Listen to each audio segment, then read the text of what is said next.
Hey, the seller sent me this 6-foot artificial tree for free, so I'm going to check it out and give you my thoughts. So this is a Mahonia Fortunei tree. Hopefully I pronounced that right.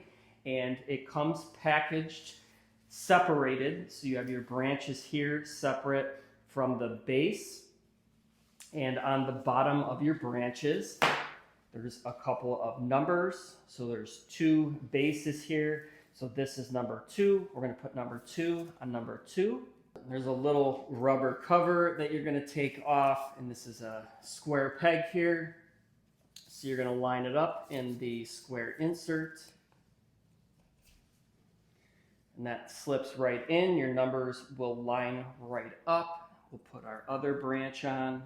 Okay, might have to wiggle it a little bit to get it lined up, but setup literally took 10 seconds there. So we went ahead and bent some of these out, and you can kind of customize this depending on your preference, but this is honestly a pretty cool looking tree.